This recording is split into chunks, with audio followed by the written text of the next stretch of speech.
Welcome back to our YouTube channel. आज मैं फिर से एक नए वीडियो लेकर आ गया हूँ आप लोगों के लिए।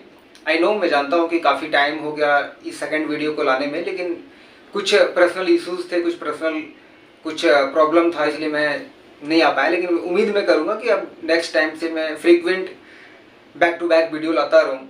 तो आज मैं बेसिकली इंडिगो पेंट के ऊपर एक केस स्टडी लाया हूँ, जिससे कि आपको पता चल सके क्या राइट टाइम है इस स्टॉक को बाई करने के लिए या सेल करने के लिए या होल्ड करने के लिए। मेरे पास अगर बाय है तो मैं होल्ड करूं या क्या करूं, इसके बारे में बताऊंगा। इस स्टॉक के ऊपर मेरा बाय या सेल रिकमेंडेशन नहीं है, मैं केस स्टडी के थ्रू में बताना चाहता हूं कि आखिर मैं कैसे उस पर काम करता हूं या मैं कैसे काम कर सकता हूं। अगर मैं इसमें काम करूंगा तो क्या देखता हूँ, नहीं देखता हूँ, ये सारी चीज़ें मैं बताने की कोशिश करता हूँ। बैक टू बैक वीडियो में बताऊँगा मैं आपको।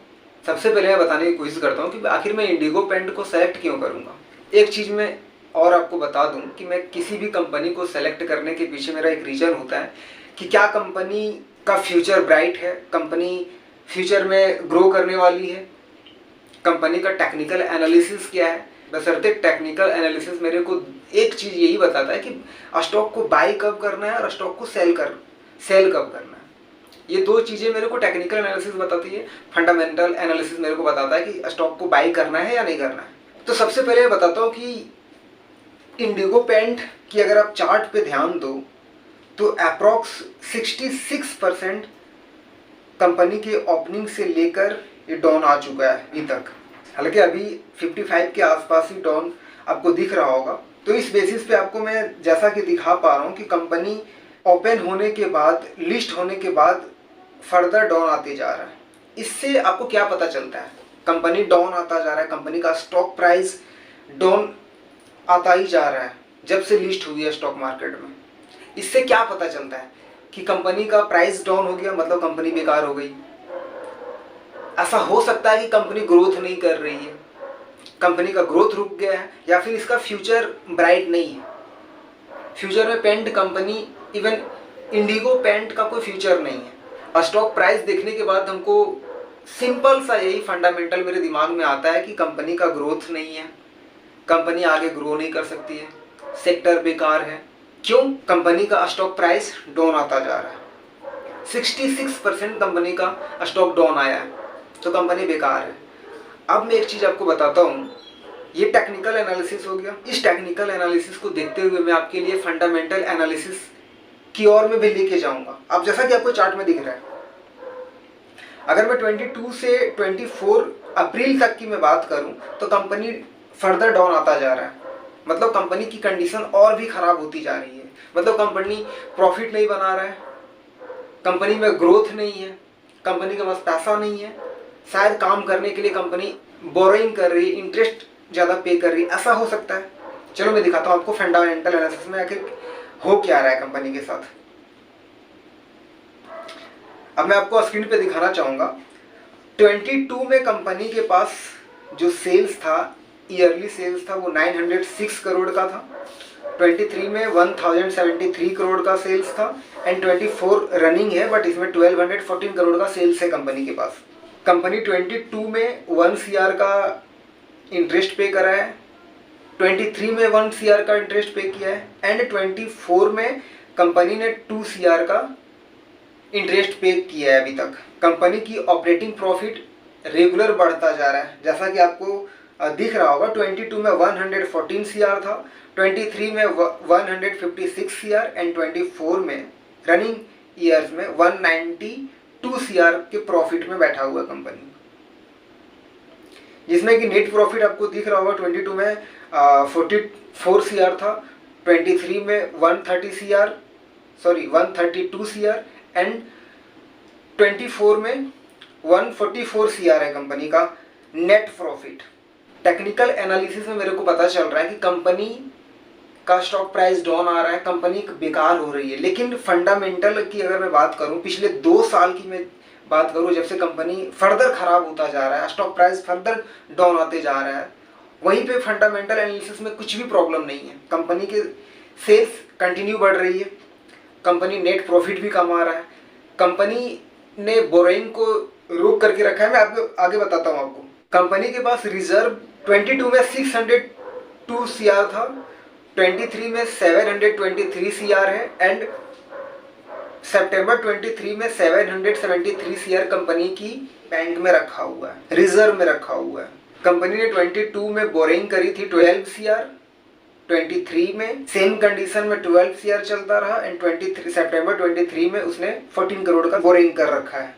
अब एक कंसर्न की चीज हो सकती है कि शायद कंपनी ठीक है, फंडामेंटल सही कर रहा है, शायद ये कंपनी का जो स्टॉक है या कंपनी जो इसका ओनर है या स्टेक जो ऑन कर रहा है वो शायद रिटेल पब्लिक होगा या स्ट्रॉन्ग हैंड में नहीं होगा।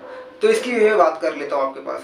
कंपनी के पास जो प्रमोटर है, कंपनी के प्रमोटर के पास अप्रोक्स 54% स्टेक है, एफआई के पास अप्रोक्स 8% का स्टेक है एंड डीआई के पास अप्रोक्स 2% का स्टेक है और पब्लिक के पास 36% का स्टेक है। लेकिन इंडिविजुअल पब्लिक के पास 11% का ही स्टेक है।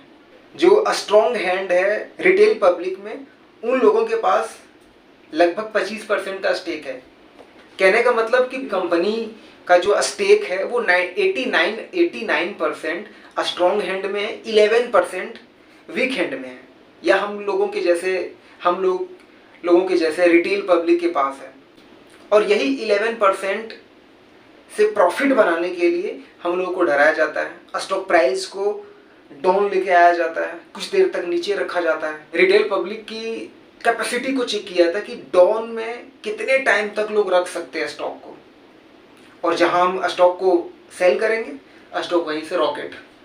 अब मैं बताता हूं कि मेरे लिए अगर मैं इस स्टॉक में खरीदना चाहूं, मैं एक चीज़ और बता देता हूं आप लोगों के लिए कि मैंने जनवरी में ही मैंने स्टॉक को परचेज कर रखा है क्योंकि वो मेरा सेटअप पे बाइंग बन रहा था तो मैंने करा। अब मैं बताता हूँ आपको कैसे क्या है नहीं है।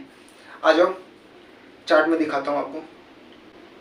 चार्ट में जैसा कि दिख रहा है reverse head and shoulder pattern मेरे को दिख रहा है मेरे सेटअप के अकॉर्डिंग, तो वहाँ पे मैंने बाई करा और उसके अकॉर्डिंग मेरे को फर्दर 10% बाई करने के बाद फिर से स्टॉक डाउन आया। वहाँ से फिर मैंने एक बार एवरेज करा है। मेरे स्ट्रैटेजी में मात्र एक बार एवरेज होता है और मेरे किसी भी स्ट्रैटेजी में आपको स्टॉप लॉस देखने को नहीं मिलेगा। मैं किसी भी स्टॉक में स्टॉप लॉस नहीं लगाता। स्टॉप लॉस मेरे कंपनी को सिलेक्शन करने में होता है, ना कि प्राइस में। और चाहे जितना भी कन्विक्शन हो किसी भी स्टॉक पे, किसी भी कंपनी पे, आप 3 to 5% से ज़्यादा किसी भी स्टॉक में आप पैसा ना लगाएं।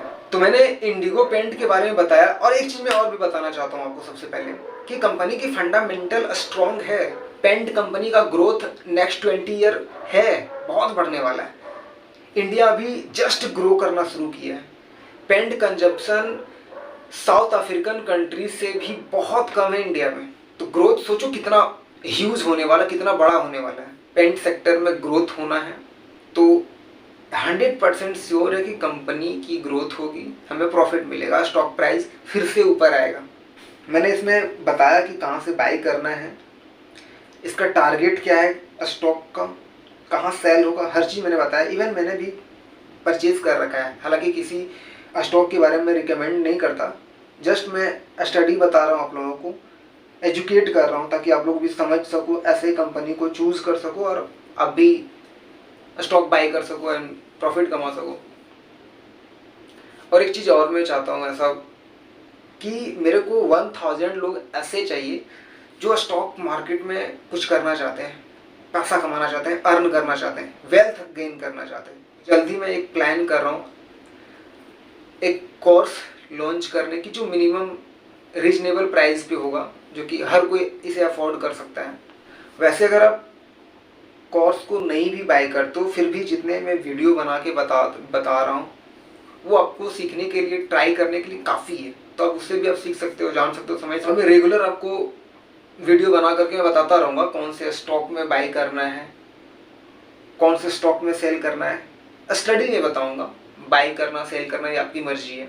कैसे कंपनी को सिलेक्ट करना है, कैसे स्टॉक को बाई करना है। बाय द वे अगर आपने चैनल को सब्सक्राइब नहीं कर रखा है तो चैनल को पहले सब्सक्राइब कर लो और वीडियो को लाइक करना अगर वीडियो सही लग रहा है तो।